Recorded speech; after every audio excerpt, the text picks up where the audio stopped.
आज का जो टॉपिक दिया गया मुझे फाइनेंशियल इंक्लूजन एंड सस्टेनेबल।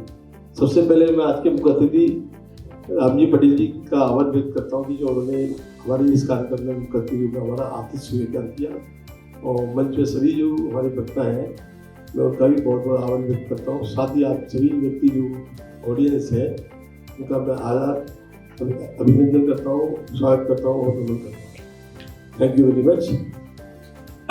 जो टॉपिक मुझे दिया गया है financial inclusion and sustainable development. कितने लोग जानते हैं कि फाइनेंशियल इंक्लूजन के 5 तत्व होते हैं। जैसे एक शरीर में तत्व होते हैं पृथ्वी, जल, आकाश, वायु और अग्नि।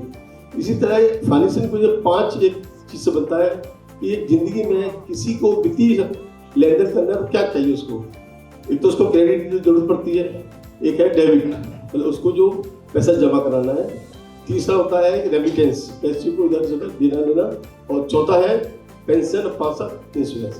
ये 5 जो वेरिएबल्स हैं जो फाइनेंशियल के लिए जरूरी है।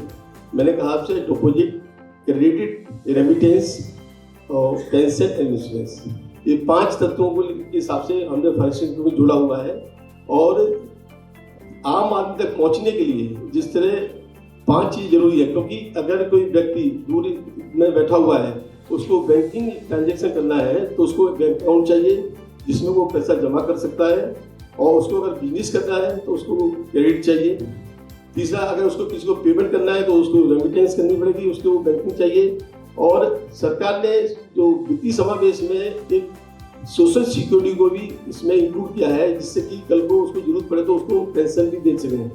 और चौथा 5वां है इंश्योरेंस। इंश्योरेंस ये करा गया है कि जो व्यक्ति दूर बैठा हुआ है उसको कहीं हेल्थ की जरूरत पड़ती है, किसी तरह की पड़ती है, तो ये 5 जैसे वित्तीय समावेश को में इंक्लूड किया गया है।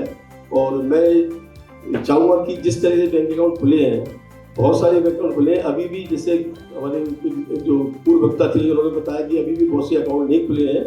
मुझे लगता है अभी आने वाले 2-3 सालों में सारे अकाउंट खुल जाने चाहिए। हर व्यक्ति बैंकिंग से जुड़ जाएगा और उसको लेन देन करना आ जाएगा। लेकिन जो सस्टेनेबिलिटी बात करी गई है, सबसे बड़ी दिक्कत ये आती है कि अभी भी इंडिया में लिटरेसी के बारे में हम बड़े कमजोर हैं। अगर हम देखें फाइनेंशियल लिटरेसी अगर नहीं है, दूर दूर तक जो रिमोट एरिया में बंदा बैठा है उसको यही नहीं आता डेबिट क्या क्रेडिट क्या है, तो कहीं ना कहीं जो बिजनेस करस्पॉन्डेंस होती है, हर बैंक के पास बिजनेस करस्पॉन्डेंट के थ्रू ये काम करते हैं। वो गाँव में जाते हैं, अपने एजेंट भेजते हैं और वो एजेंट सबको इक्विप करता है कि भाई अकाउंट कैसे खुलेगा, कैसे आप अकाउंट कैसे खोलेंगे, किस तरह वित्तीय लेन देन करेंगे। तो इस सबको समझने के लिए उनको हमें समझाना जरूरी है कि फाइनेंशियल लिटरेसी कैसी है। अगर हम उनको फाइनेंशियली लिटरेसी के बारे में समझा पाएंगे तो मुझे लगता है फाइनेंशियल इंक्लूजन का जो उद्देश्य है कहीं ना कहीं डिफीट हो जाएगा, मुझे लगता है। इसलिए मैं सभी से कहना चाहूँगा, जो भी आप जैसे सभी लोग जानते हैं बैंकिंग कैसे होती है, अपने अपने इलाके में जो व्यक्ति जिसको नॉलेज नहीं है वित्तीय लेन देन की, कृपया करके उसको बताएंगे। अगर हम बताते हैं तो उस व्यक्ति के हम मेन स्ट्रीम से जुड़ पाते हैं, और जब वो व्यक्ति भारत की मेन स्ट्रीम से जुड़ेगा, आर्थिक अर्थव्यवस्था जुड़ेगा, तो कहीं ना कहीं हमारी जो 5 ट्रिलियन की इकोनॉमी के लिए हम प्रयास करें, कहीं ना कहीं हम इसको अचीव कर पाएंगे।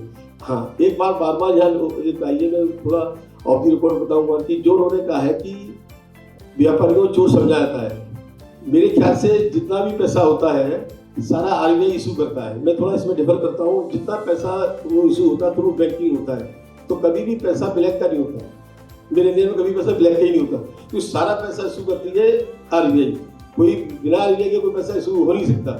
तो पैसा आता है थ्रू बैंकिंग सिस्टम से।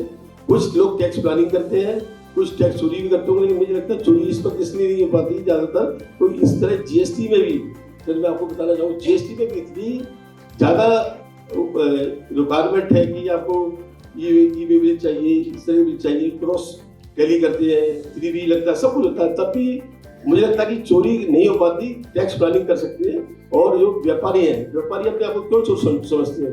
मैं तो चोर समझनी चाहिए, जो समझते समझना चाहिए उसको। तो अभी भी मैं व्यापारी से, जो बहुत से लोग MSME की बात करते हैं कि चोरी, सर कोई भी चोरी नहीं समझता कि आप चोरी करते हैं।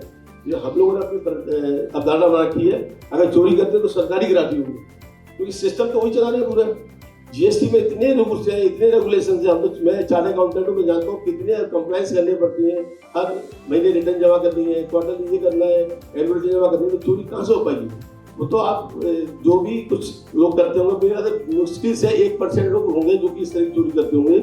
और वैसे भी क्या है, जब जीएसटी लाए थे इंडिया में तो उनका टारगेट था कि हम 1 लाख करोड़ तक का जीएसटी लेंगे, इसके ऊपर जीएसटी होगा तो हम जीएसटी रेट कम कर देंगे। अब जीएसटी को 1 करोड़ 60 लाख का 1.5 लाख करोड़ से ऊपर हो गया है, तो फिर कैसे चोरी की बात आती है? तो मैं इन्हीं शब्दों के साथ पूरे आप सबका आभार व्यक्त करते हुए, थैंक यू।